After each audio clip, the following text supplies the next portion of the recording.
Good afternoon and welcome. Welcome indeed, yes, to a Tuesday edition of the Mark Moses Show here on the beautiful Space Coast area of Florida.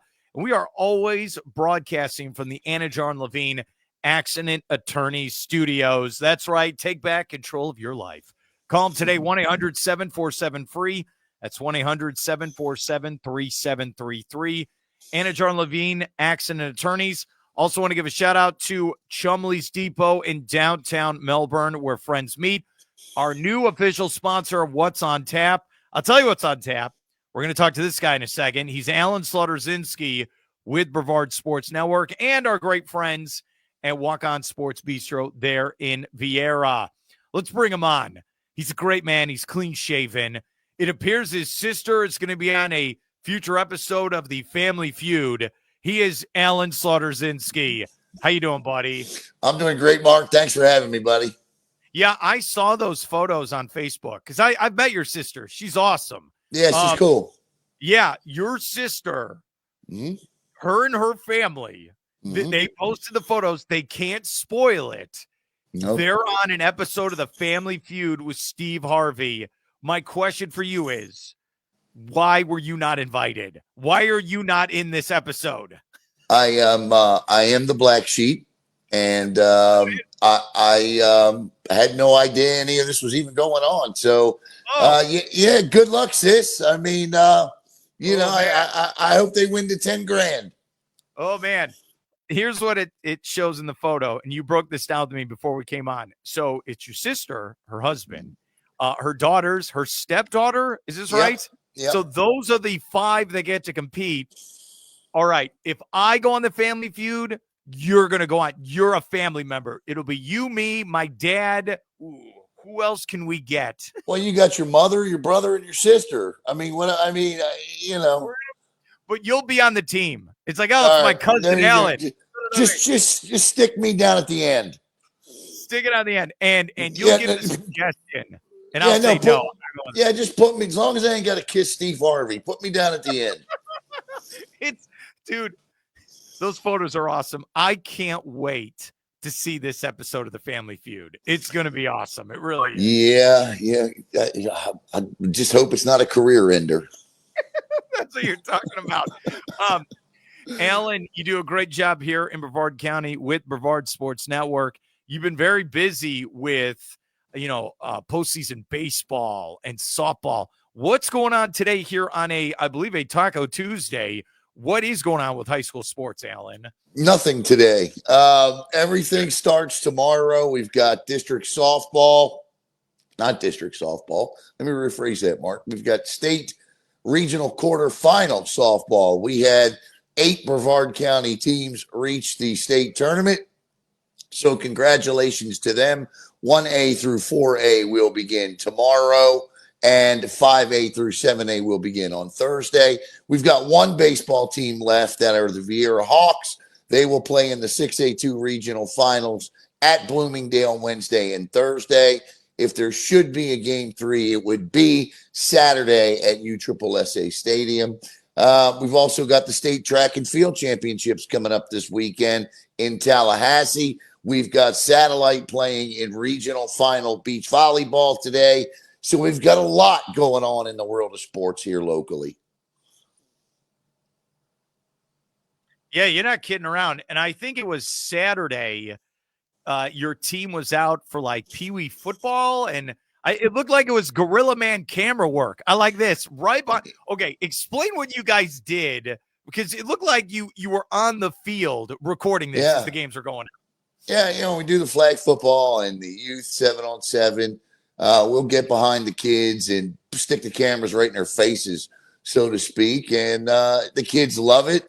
Jackson and Caleb didn't miss any of the action. And it was a lot of fun, man. The guys had a lot of fun down there. And you were telling me, okay, so you got spring football for high school football. And Alan was I know he was talking about this last week, where you're going to be calling a lot of different games. Yeah, we got coming up.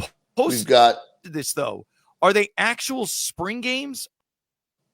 Some of them. It depends. Like we've got a jamboree we're doing with MCC Cocoa Beach in Palm Bay. We've got a regular game we're doing with Rockledge hosting a team. Melbourne and Haggerty is a regular game. The following week, we're doing a regular game. So, yeah, we're doing 3 regular games and a jamboree.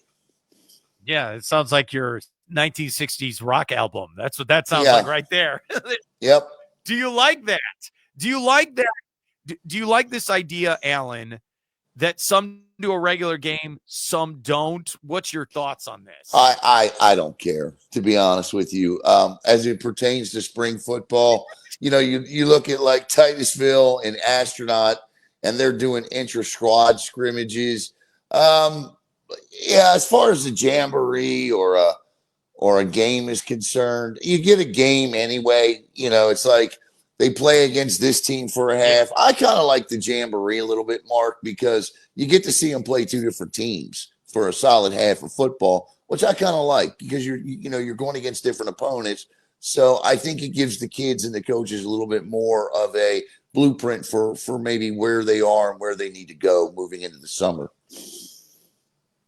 I'll put you on the spot, Alan Zlotorzynski with Brevard Sports Network. Okay, how many teams do we have in Brevard County for football? Is it 17? Is it more for high school? You are not putting me on the spot at all. I just asked ChatGPT this question last night, just to make sure. And I think it's 18 total. 16 play 11-man, and two play 8-man football. Okay, so Space Coast won a championship, but what level or district football do they play exactly? That's the Sunshine State Athletic Conference. The SSAC is kind of like, how could you put this? It's kind of like, if you're retooling a program, rebuilding a program, that's really where you want to take your kids and go play. And Space Coast was the best of that. And it's a different, the SSAC is a different association than the FHSAA, and they offer up state championships. Now, could Space Coast have come to the FHSAA and won a state championship? No, they know this. But they did win the state championship in the association they played in, and congratulations and kudos to them for having done so. Yeah, I was at a meeting yesterday, and one of my coworkers is like, all right, so who won state championships last year? I was like, well, Cocoa won. Coco's won 3 in a row. They did. And I was like, well, technically Space Coast does. And they're like, well, how did that happen? I should have just brought you to the meeting because that was fantastic, Alan. It was. Well, it's how it goes. Then you get teams that play an independent schedule. If you don't know, it's complicated. It's even complicated when you do know. But but at the end of the day, it's high school football. Okay. So ChatGPT is on record and told you last night there are how many teams in Brevard County playing? Well, they weren't accurate, but they gave me the baseline with which I couldn't think of which team I was missing. I kept missing a team. So what it did was it laid out the 16 teams in the Cape Coast Conference, right? Mm. So Edgewood and West Shore do not play football. So I took West Shore and Edgewood out, and I added Holy Trinity and MCC in. So that kept me at 16. And then I added the 2 8-man teams, which were Calvary Chapel and Merritt Island Christian. So 18. You mess with ChatGPT. Alan has come up with his answer. 18 teams are playing football. Oh, me and ChatGPT are like this these days, buddy. Now I'm laughing. We're here at the Zlotorzynski-Brevard Sports Network. That's great, dude. That really is. So, yeah, you got spring going on for spring practice. As he says, all right, can I do this off of what you just said? So you got baseball where Vieira is still live. They're the final team. Okay, how many teams left for softball now? 8. Man, you're going to be busy. When are you taking a day off? Is it Memorial Day? What are we doing? June. All right, that's what we're going with. And, okay, baseball, softball. What was the other ones you said there? Was track and field state championship are this weekend. I'm sure I've forgotten something, but I'm sure the kind folks of Brevard County will politely remind me in an email. I understand. Let's go to the NFL then. I know we're going to find out probably in another week or so the schedules, which is going to be a big deal. But for your Baltimore Ravens, they released longtime kicker, I think 15 years in service, kicking that football for the Baltimore Ravens, Justin Tucker. What were your thoughts on this move? Because I know, look, there's a lot with this story. What are your thoughts, Alan, as a Ravens guy? I was surprised they didn't release him earlier, to be honest with you, based on the allegations that have come out against him with these spas. Deshaun Watson 2.0 is what Justin Tucker's turned into here. Based on these spas in Baltimore and the amount of women that have stepped forward to say, yes, Justin Tucker has created a tremendous issue for us. Apparently, this took place over a 5-year stretch at the beginning of his career. But, Mark, there has to be accountability for some. I don't know if you read the Baltimore Banner story on this, but it was not polite. It was not very flattering of Justin Tucker. And if there are 1, 2 allegations, you take them seriously, but you really want to see the evidence. When there are 16 and 17 different people, I think you tend to, and it's just society. I think you tend to cast the guilt and say, now show me he's innocent. And while that may not be the course of law or the way things are, because you're supposed to be innocent until proven guilty, but there are 17 different women that have stepped forward on this. I'm surprised after everything the Ravens went through with the Ray Rice situation that they didn't cut him sooner. This is not a shock to me that Justin Tucker is gone. And quite honestly, I thought he needed to go. I was going to ask you as my follow-up. How did he perform last year for the team? Because it didn't feel like he wasn't very good, but I mean, he finished strong. I'll give him that. He would have been the kicker for this football team this year. There is no question in my mind he would have been the kicker for the team this year. But with everything that's going, he needed to go. He flat out needed to go. And whether this was the 8th year of his career or the 15th year of his career, he had to go. Okay, then. No matter what happens off the field, I'm forget that for 5 seconds. Just his career on the field alone. Greatest kicker, one of the greatest kickers in the history of the National Football League. Hands down, no doubt about it. He'll never be a Hall of Fame kicker now, but he would have been. Would he have gotten his jersey retired? With the Yes. I agree. Yeah, so, he would have been in the. He would have went up the year he retired. I mean, the Baltimore Ravens do not win the Super Bowl without Justin Tucker. I mean, as a rookie kicker, this kid kicked a 47-yard field goal in double overtime in Denver. Okay, to beat the Broncos in the playoffs to send the Ravens to the AFC Championship game in which they demolished the Patriots the following week. The kick in the Super Bowl as a rookie was incredible. This guy has won more games for this franchise than any other player that's ever stepped on a field. He's the most accurate kicker in the history of the NFL. He holds the record for the longest field goal ever kicked in the NFL at 68 yards. So this guy was a Hall of Fame kicker. Legatron. It's what I called him. All right. Isn't one of the, and this is a bad memory. I'm sorry I have to bring this up. He wasn't the one who missed the field goal in Foxborough when you had that chance to go to the Super Bowl the year before, right? Billy Cundiff. That's right. So did you get rid of Billy Cundiff and then get this guy? We brought Billy Cundiff back the following year in camp. Justin Tucker was signed as an undrafted free agent out of Texas. Wow. And beat Billy Cundiff, beat him out in camp. And he's been the kicker ever since. That's a crazy stat. Ever since. Yeah. I think that is one of the most famous, and I feel bad saying that to you, that miss in Foxborough, that one against New England, because you could have won that game, won the Super Bowl that year. Yeah, it was the only 30 It was the only field goal Billy Cundiff missed that year between 30 and 40 yards. Did that team, I think you went to 3 straight AFC title because the year before, I think you lose to Pittsburgh in the AFC Championship game with Flacco. So No. We lost in the divisional round the year before. We lost in Flacco's rookie year to Pittsburgh in the right. championship game. I know you know this personally. This is a big, I know this is your team. So you're going to be having a new kicker. You are. And did you see also, if you look at the NFL, so I know President Trump was with Roger Goodell in the Oval Office where they announced the 27 NFL draft. Okay, I've told you this for years. When I was growing up, I always wanted to go to Radio City Music Hall and see the draft in New York City. It appears every other NFL fan wants this fantasy. Dude, how many people are going to be there in D.C.? There, with that setup? I don't know that I would go to an NFL draft now based on what I've been seeing. Yes.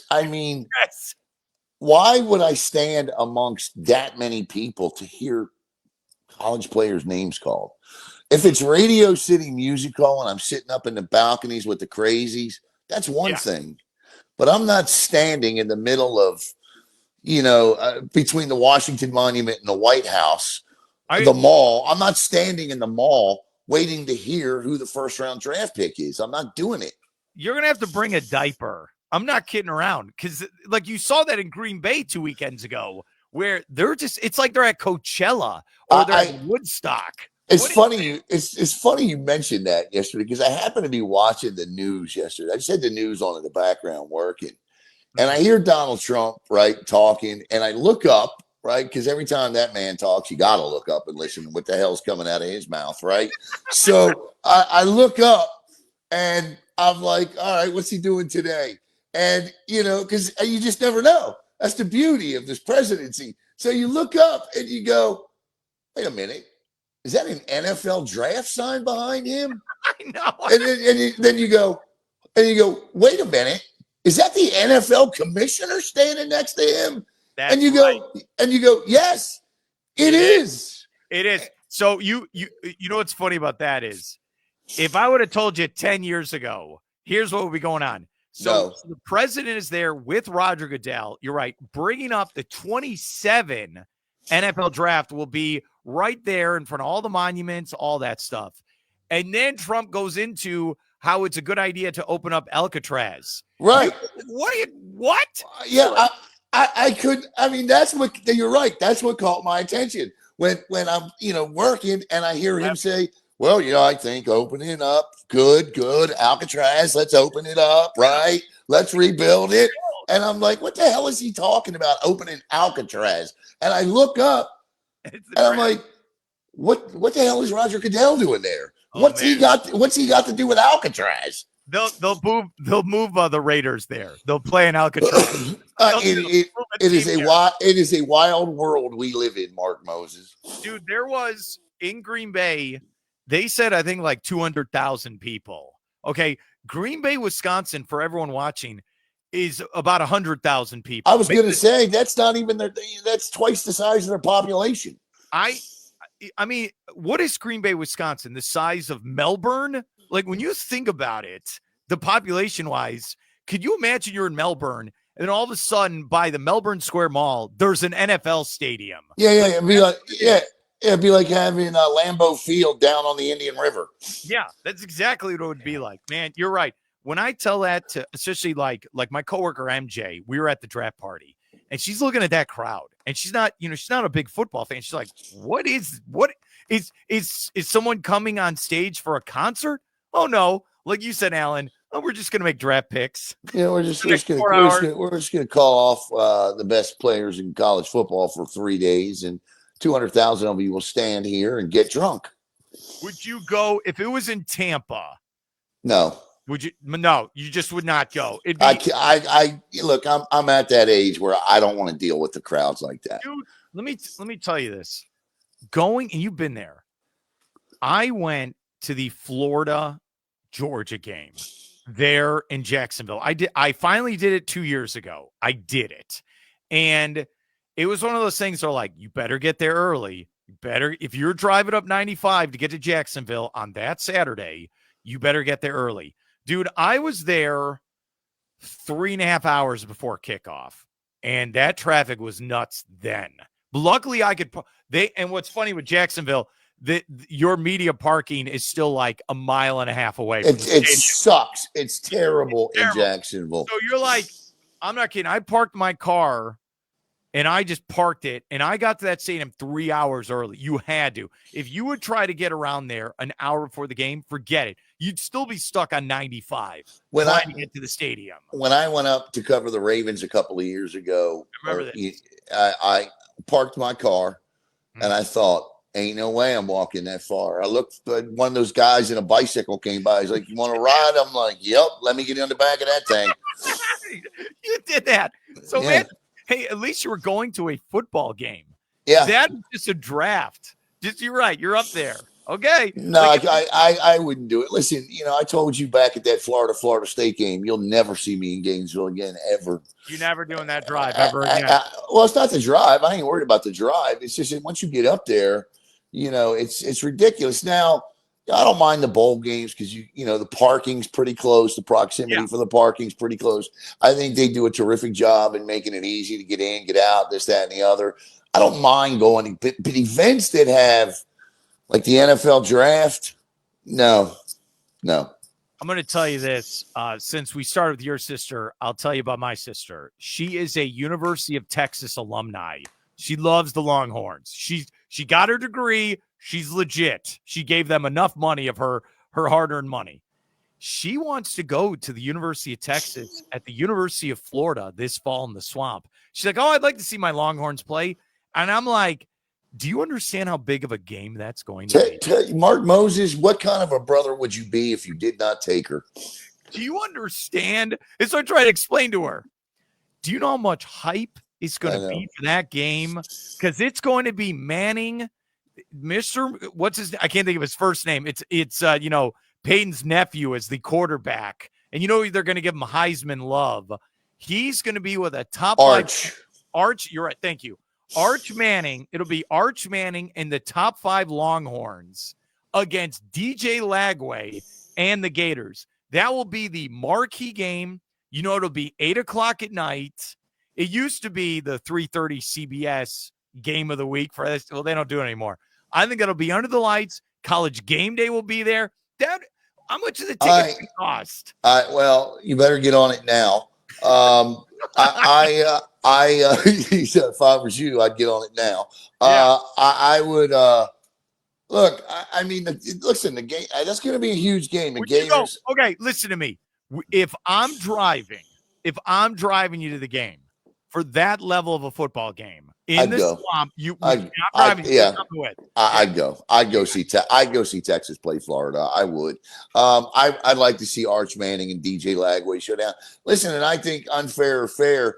Well, I think unfairly, the Gators are being criticized. You see a lot of these stories from other outlets that the Gators are being overranked after spring. I don't think so. I think the way the Gators closed the season last year and with what they bring back, I think it's fair that the Gators are getting some hype. Yeah, and this year they're not going to start with a Miami or a top 25 opponent. They're going to go with the, easier routes. Right. Smart. You should do that. Okay. I know my sister's going to kill me for bringing that up, but she wants to go. Hey, what's her name? What's your sister's name? It's Dr. Moses to you. Dr. Moses. Listen, if I could, I would, but I will make sure your brother gets on it. Yeah. Those Gator fans, especially what happened last year where they got embarrassed there in Austin, Texas. Oh, they're going to be ready. They're going to have the jean shorts on. They're going to be partying early. They're going to be ready. Yeah, they're going to be ready for this game. Before I let you go, and I appreciate you coming on, Alan, I want you to know this. That game Sunday night, where it was, I'm not kidding around. It was, you watched the whole thing because you're a crazy hockey fan, and I respect that. That third period where it was the Winnipeg Jets and the St. Louis Blues, the end of that game was so phenomenal. It kind of woke me up. And I've been watching the Panthers. I have anyway, but That was phenomenal. That's an all-timer. And my first reaction is so Winnipeg scored with 1 second to go to tie it, to go to over 1 second. I kept thinking, I want your thoughts, Alan. Imagine being in that building. And that's your team, and you do that. Let me tell you something. What was about to happen had St. Louis won that game would have been one of the biggest upsets in modern day NHL history. The Winnipeg Jets were the President's Cup winning team this year. They were the best team in the National Hockey League.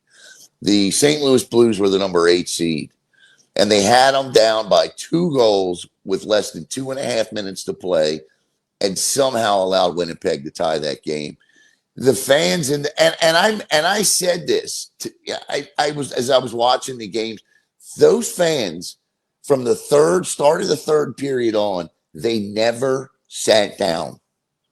Ever. They stood, Mark, for 2.5 hours more of hockey straight. They never sat down, which was incredible. But it was an incredible hockey game. Panthers almost pulled off a great comeback last night. But and listen, I say this all the time, and I will continue to say it. I'm sorry. I watched the Knicks and the Celtics in overtime last night. Yeah. Great game. But there's a clock. There is nothing better in sports, period. And not even the NFL anymore, because both teams get a try now. Even if you score a touchdown in the Super Bowl, the other team gets a chance at the ball, right? There is nothing better in sports than a Game 7 overtime in hockey. Simply nothing better. And that's it. The first score wins, series over. And it's great if it's not your team, okay? I've been where the Capitals have been in Game 7s overtimes, and it sucks, man. It is one of the worst feelings in the world to watch this transpire.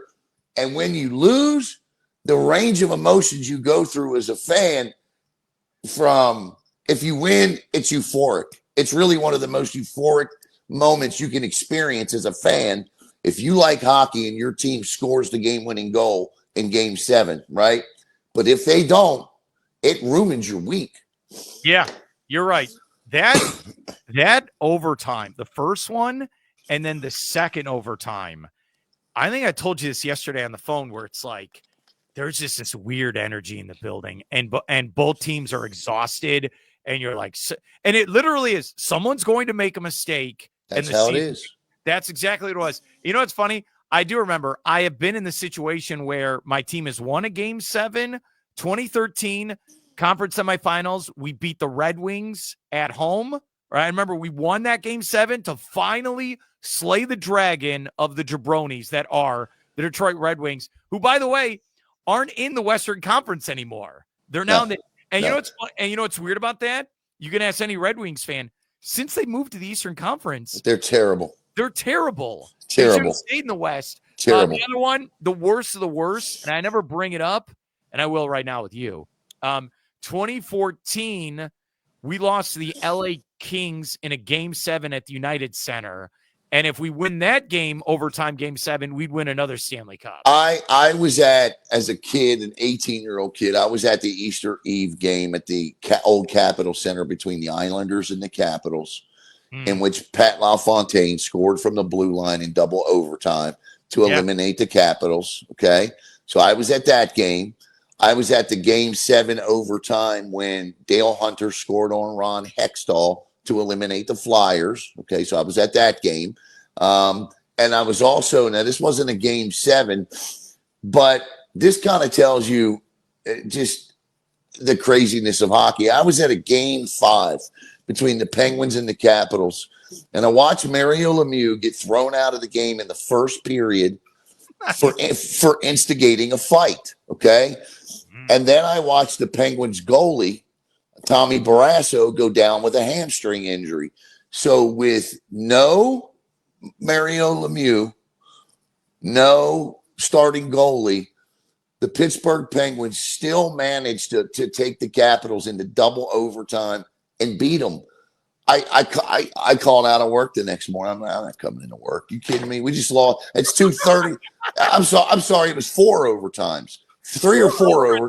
Yeah, it was 3 or 4 overtimes. Yeah, because you're all in. You're all in by then. You better not leave.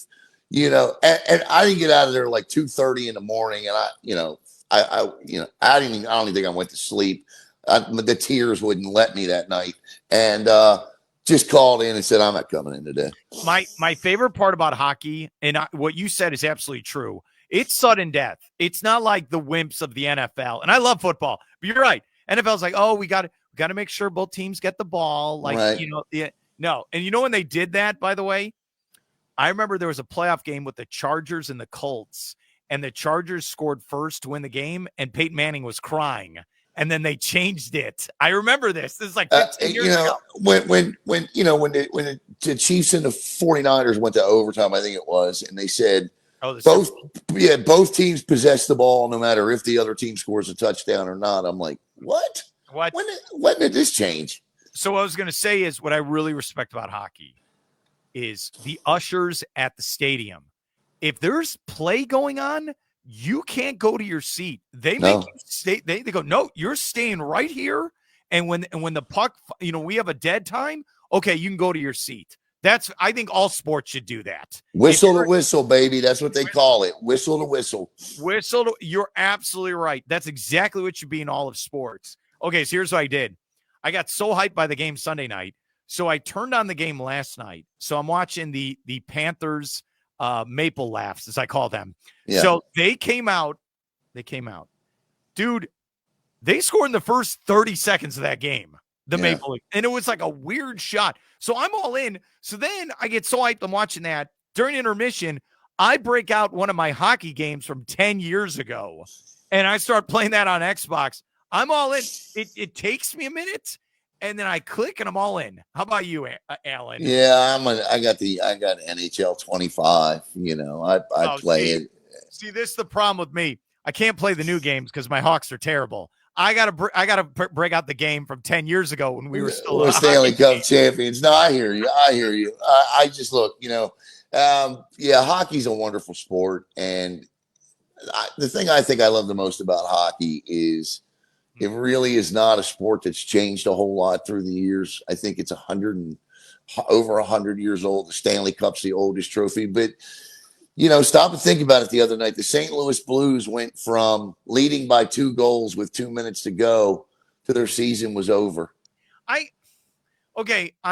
I'm like, it's like you're sad for them, but they won a cup recently. It's like, whatever. I look at those. Look, I'm going to say this right now.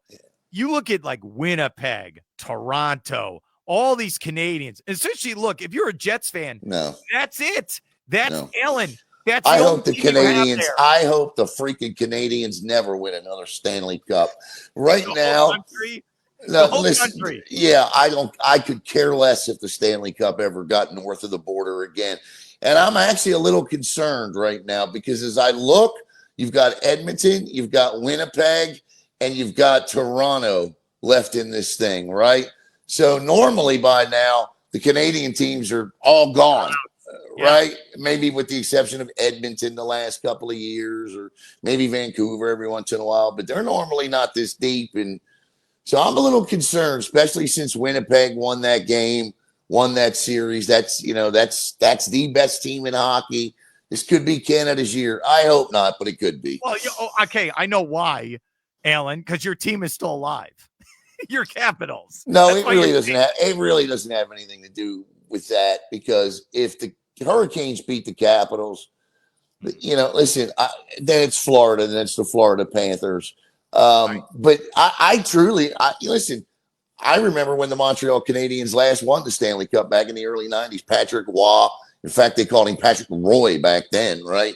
Patrick Roy, right? I remember that. I remember that series against the Kings, the Marty McSorley illegal stick, the penalty that turned that series around. I remember it like it was yesterday. No, I'm not a fan of Canadian hockey. I love the idea where so you're in Toronto. That is such an iconic franchise, the Maple Leafs. Like, sure. And they're trying to break the curse. They haven't won in so long. And who's in your way? Oh, the Florida Panthers, who've been to 2 straight Stanley Cups.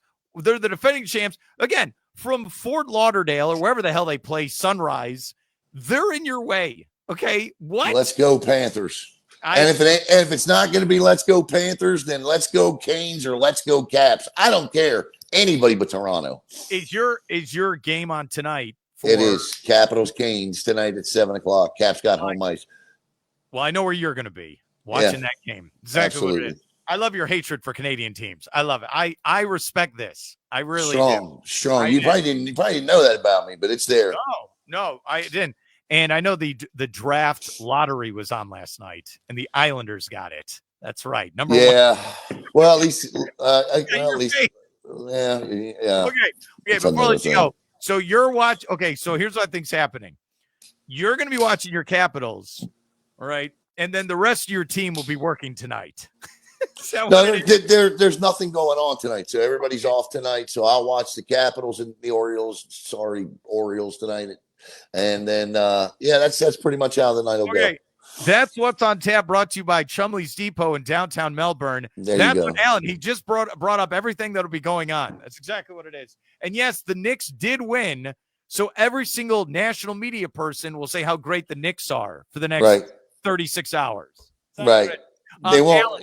Alan, what were you going to say? I was just going to say they won't talk about the easy missed wide open 3 the Celtics missed there. But go ahead. You're absolutely right. Alan Zlotorzynski-Brevard Sports Network. Thanks for your help and have a great day, man. Thanks, buddy.